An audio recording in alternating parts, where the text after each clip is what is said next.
अस्सलाम वालेकुम जी। Jawad Hafeez, stock market expert, life and business coach, आपके साथ एक नई वीडियो में। सर, आज मेरे साथ हैं मोहम्मद यूसुफ साहब। ये सऊदी अरेबिया में होते हैं और ये गुज़श्ता, यूसुफ भाई कब, कितना अरसा हो गया आपको हमारी शागिर्दी में? आपको 2 साल हो गए हैं आपको फॉलो करते हुए। अच्छा, और माशा। आप आपसे काफ़ी गाइडेंस ली आपसे। जो हमारे मेरे पर्सनल गोल्स थे उनको फॉलो करते हुए आपकी गाइडेंस को हम मैंने अचीव किया है अल्हम्दुलिल्लाह। आज काफ़ी बेटर सारे गोल्स काफ़ी बेटर स्टेज पे हैं। तो आज हमारा जो सेशन था वो ये था, फाइनेंशियल इंडिपेंडेंस के ऊपर सर्टेन चीज़ें जो हैं हम डिस्कस कर रहे थे। और यूसुफ भाई को मैंने बताया कि what he should do to do that, कि इनकी फैमिली, इनके जो बच्चों के गोल हैं, इनके ऊपर जो जिम्मेदारियां हैं, जो सारी चीज़ें हैं, कि उनको हम और मज़ीद कैसे बेहतर कर सकते हैं। तो जी आज का सेशन कैसा रहा? आपको कोई क्लैरिटी हुई है माइंड में? जी, बेहतरीन। आज का सेशन बहुत अच्छा रहा। आपने गाइडेंस दी, आपने मुख्तलिफ ऑप्शनों पे दी हैं कि कौन सी चूज़ करके जॉब से भी फ्री होके आगे फ्यूचर में जो प्लान है वो कर सकते हैं। उसमें ऑनलाइन ई कॉमर्स का स्टोर है और दूसरा अजरबैजान की ऑप्शन भी है। तीसरी भी आपकी इजाज़त हो मैं बता दूं कि एक प्रॉपर्टी ये खरीद रहे थे, खरीद नहीं रहे थे, बना रहे थे। और उसकी अभी इन्हें ज़रूरत नहीं थी प्रॉपर्टी की। तो मैंने इनको मशवरा दिया है कि उस प्रॉपर्टी को आप फौरी तौर पे सेल कर दें। और उसका कैश जो है उसको अगर आप इन्वेस्टमेंट फंड में ही रख लेंगे, इनकम फंड में भी रख लेंगे, अगर इक्विटी में ले आएंगे फिर तो खैर वो बहुत बढ़ जाएगा। लेकिन कुछ जी लोग रिस्क के लिए कहते हैं कि यार इनकम फंड में रख लें। तो जब भी आपको वो प्रॉपर्टी चाहिए होगी, 2 साल बाद, 4 साल बाद, वो आपको इससे सस्ती मिलेगी जितने की आप बेचेंगे, प्लस आपके पास पैसे भी उससे ज्यादा हो जाएंगे। बिल्कुल। दूसरा, मैंने इनको ये कहा था कि 2 करोड़ रुपया तकरीबन से ज्यादा की वो प्रॉपर्टी बनती है। तो 2 करोड़ रुपए से कम बनती है $60,000। तो मैंने इनको ये कहा जी था कि अगर आप अजरबैजान में $60,000 आप सिर्फ बैंक में जमा करा देते हैं, कुछ नहीं करते, आपने कुछ नहीं करना, अजरबैजान जहां मर्जी घूमे फिरे, जब मर्जी जिस मर्जी मुल्क में चले जाएं, तो आपको इमीडिएटली टीआरसी, जिसे कहते हैं टेम्पररी रेजिडेंट कार्ड, जैसे हमारा शनाख्ती कार्ड होता है, वो आपको मिल जाता है। And you are good to go, good to do anything in Azerbaijan. और अगर नहीं करनी तो कुछ भी ना करें, जहां मर्जी। और दस सही। परसेंट आपको इन टर्म्स ऑफ डॉलर उस कार्ड के ऊपर मिल जाता है। मुझे ये तफसील इसलिए पता है, आप लोगों में से जो लोग मेरे सेशन लेते हैं, फराज यूसुफ साहब का कार्ड भी देख लें, उनका बैंक डिपॉजिट की स्क्रीनशॉट भी देख लें। क्योंकि फराज ने मेरी ही गाइडेंस पर ये चीज़ ली हुई है। और वो टीआरसी होल्डर है और वो आराम से बाकी दुनिया में फिरता रहता है। और हैं उसकी इन्वेस्टमेंट्स अजरबैजान में, कुछ मेरे भी इंटरेस्ट हैं अजरबैजान में। लेकिन we do not stay there, हम पे कोई लिमिटेशन नहीं है वहाँ स्टे करने की। और जब वो चाहे अपना कार्ड सरेंडर करने का उसका मूड हो, तो वो अपने $60,000 जहां मर्जी ट्रांसफर कर दे दुनिया में।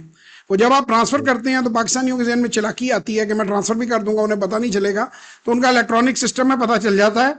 वो जैसे ही आप एयरपोर्ट पर जाते हैं तो वो आपको कहते हैं कि टीआरसी कार्ड आप अपना सरेंडर कर दें, जैसे शनाख्ती कार्ड है, वो आपको जहाज पे बैठने से पहले आपसे ले लेते हैं। तो आप उसको जैसे हमारे यहाँ लोगों को है ना, चाचा मामू से पैसे लेके तो बैलेंस दिखा दिया, अमेरिका का वीजा लगवा लिया, फिर पैसे वापस मामू को कर दिए। तो इस तरह का सीन नहीं है वहां पे, वो काफी सियाने हैं और वहाँ सिस्टम्स काफी डेवलप्ड हैं। तो बोरोड पैसे जी पे नहीं है। अगर आपका पैसा 10% डॉलर पे, बड़ी अच्छी रेट ऑफ रिटर्न है। अगर जी आइडल भी और पड़ा हुआ, वैसे फराज साहब पे अल्लाह का काफी मेहरबानी है, उनके पास काफी कैश फ्लोज अच्छे हैं। तो ठीक है, उसके पैसे पड़े हुए हैं यार, बढ़ रहे हैं, उसको $6,000 साल का आ जाता है। He is free to leave, वहां से जो मर्जी वीजा अप्लाई करे, जिस मर्जी मुल्क में जाए। अब अमूमन वहां जी पे नौसरबाज पाकिस्तानी है। एक एक मैं बल्कि आपको ऑफ करूंगा, जब जाना हुआ आपने, एक बंदे का मैं आपको नाम और नंबर दूंगा, मैं आप सबको उसके पास भेजता हूँ। जो बाकू का जी जी डाकू है ना, फ्रॉडिया नंबर 1, मैं कहता हूँ यार जी अपनी आंखों से देख कर आओ, यही है, तुम्हें दाव लगाएगा। और वो सबने आके मुझे शुक्रिया अदा किया, उन्होंने कहा जी वो तो शायद हमें फंसा भी लेता अगर आप हमें जी। बता के ना भेजते। मैं उसके बाद खुद भेजता हूँ बता कि जाओ यार सही लेना कुछ ना, फराज को भी भेजा था मैंने। अच्छा, सही।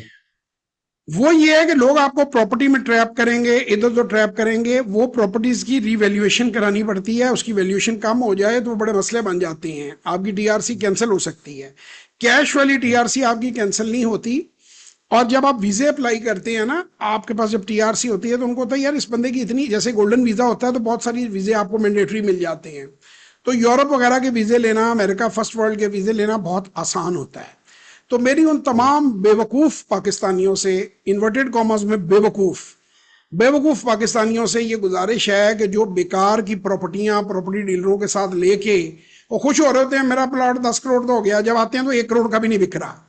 रोज लाइनें हाँ लगी जी, हुई हैं मेरे पास, हर सही रोज बात है। मुझे मेरे से जो सेशन लेते हैं, पसीने आ रहे होते हैं, घरों में मसले बने होते हैं, प्रॉपर्टी बिक नहीं रही है। तो बिल्कुल इन्वेस्ट इस तरह की प्रॉपर्टी करने से कहीं बेहतर है कि आप ये टीआरसी कार्ड ले लें, वहां पे बेशुमार बिजनेस की अपॉर्चुनिटीज हैं। आपका दिल करे आप बिजनेस करें, एक्सप्लोर करके चेक करके, न दिल करे बिल्कुल ना जाएं। अब मैं यूसुफ साहब की बात करता हूँ। इनसे मेरी बात हुई, इन्हें मैंने जब सारी बात समझाई, इन्होंने कहा सर मुझे क्या करना चाहिए। मैंने कहा आपको सबसे पहले एक टिकट लेनी चाहिए अपने 2 दोस्तों को, 3 को दोस्तों को, या अपनी बेगम को। फैमिली ट्रिप हो सकता है या बॉयज ट्रिप हो सकता है। आप उनको इकट्ठा करें, हफ्ते की छुट्टी लें अपने काम से, और आप 4 दिन जो है वो मैं आपको, फराज साहब का मैंडेटरी है आपके साथ सेशन, वो आपको बना देते हैं लिस्ट। आप 4 दिन रहें जाके बाकू में, 2 दिन 3 दिन रहें गबाला में, और जो जो लोग हम आपको कहते हैं उनको मिल लें, अपनी आंखों से रेट्स देख लें, आपको सामने प्रॉफिट लॉस नजर आ जाएगा। आपकी समझ में आए तो भाईजान बताइएगा, डॉलर जमा कराएं और अपनी टीआरसी ले लें।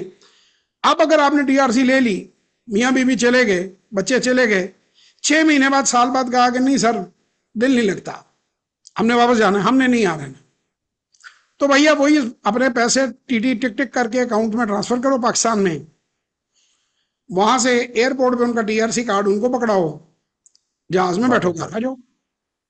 तो मतलब जाए। ये बहुत वेज है। मैं कोई लोगों को वो दलदलों में घर लेने, आप मकान लेंगे, मुझे इस तरह के मंसूबे जो है उनसे बड़ी चिढ़ है। तुम मुझे $5,000 देना, मैं तुम्हें $3,000 दूंगा, फिर तुम 10,000 देना।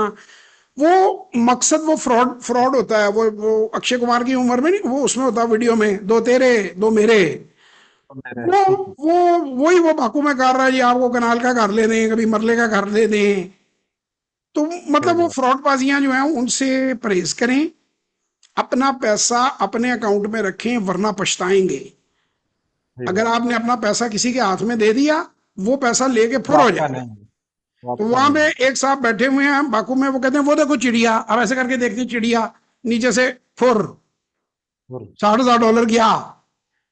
आप बड़े खुश होते हैं, जैसे पाकिस्तानी फ्रॉडी है वो, पाकिस्तान में भी दफ्तर खोला हुआ उसने। पाकिस्तान में क्या है, जब प्लॉट बेचना है तो 10 करोड़ का, जब खरीदना है तो 1 करोड़ का। सही है। वो एक वीडियो बड़ी फनी सी है, वो हमने अपनी लगाई हुई है उसके ऊपर सोशल मीडिया पे भी, कि वो कहता है कि ये प्लॉट कहाँ ले लिया, इसके तो 10 साल पैसे नहीं मिले, उसी से करवा के बयाना करके आगे बेच देता है, अगले को उसकी तारीफें करता है। तो इनका फ्रॉडिये का क्या है यार, उसका तो ना कोई दीन है ना ईमान है, बातचीत ही है, बात बोल बच्चे नहीं लगाने हैं ना, जी जी। और तो कुछ भी नहीं है। तो बोल बच्चे सही है। लगाए, आपको लोगों चिपका दिया। ने। तो सही इसलिए बात। इन तमाम मंसूबों से परहेज करें, मिलें जरूर फ्रॉडियों से, ताकि सीखें उनसे कि फ्रॉड कैसे होता है और फ्रॉड से कैसे बचना है। मगर अपना पैसा अपने बैंक अकाउंट के अलावा किसी चीज में ना रखें, ये मेरा आपको जी मशवरा है।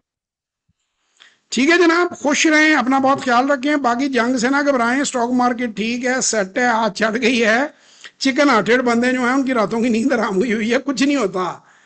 पाकिस्तान टेंशन नहीं। जिंदाबाद है। हमें मोदी साहब इलेक्शन जितने दे चक्कर चले, मैं मोदी नहीं, मैं तो अब उन्हें मोदी कहता हूँ, मोदी।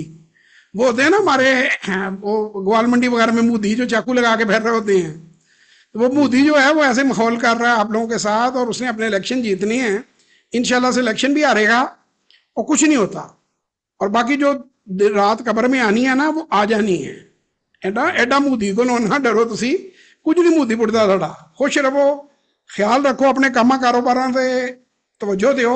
सारा दिन आपको पहले होता है कि फलाना जनरल लग रहा है, तो फलाना कर्नल लग रहा है, तो फलाना जज लग रहा है, तो फलाना मिनिस्टर लग रहा है। हुण तुहानूं मोदी भी लभ गया एक, मोदी ने ड्रोन सुटिया, नहीं मोदी ने ड्रोन नहीं सुटिया। ओ भाई अपना काम करो, जिस दिन तुम्हारी कब्र में रात आनी है ना, कोई मोदी शुदी तुम्हें नहीं बचा सकता। और जिस दिन, जब तक मौत नहीं आनी ना, जब तक अल्लाह ने मौत नहीं लिखी, मौत खुद जिंदगी की हिफाजत करती है। सही वो बात। ड्रोन ताड़े थे कोई सुटेगा, आपके ऊपर को करके फेंकेगा, वो जाके परे 100 मील दूर जाके गिरेगा। तो जब जी बंदे जी। का वक्त आ जाता है ना, फिर ऊंट बैठे कुत्ता काटता है। तो इसलिए अल्लाह से दुआ मांगो, मुदियों शुदियों को लो ना डरो। तो आज के बाद मैं नरेंद्र मोदी कहूंगा, मोदी मुदा। लो जनाब, खुश रहें। अब वो हरकतें ही पंजाबी फिल्म के गुजर वाली कर रहा है, पीछे गाना अगली बार आ जाएगा गुजरा वे, मोदी साहब जो है वो लहराते फिर रहे होंगे खंजर। वो खुद ही कॉमेडियन बना हुआ है, एक तरफ अक्षय कुमार खड़ा किया हुआ है, एक तरफ सनी देओल खड़ा किया हुआ है, और खुद ही रौली डाली जा रहे हैं। उनका मीडिया भी वैसा ही है यार। ये इधर इंडियन आपको उनको को कुछ शर्म करें यार, को डूब के मर जाए। हम हमारे साथ सर रहते हैं, उनको समझाते हैं, वो खुद उनको गालियां देते हैं तो सही कि ये गालियां गुस्सा देते हैं उन्हें को जी, ये हो जी अपना। माना हमारे मुल्क में गुस्सा। भी बड़े बड़े नमूने हैं, लेकिन अल्लाह का शुक्र है मुद्दा नहीं अभी तक आया कोई। सही अल्लाह बात। बचाए भाई, मुद्दे से बचाए अल्लाह।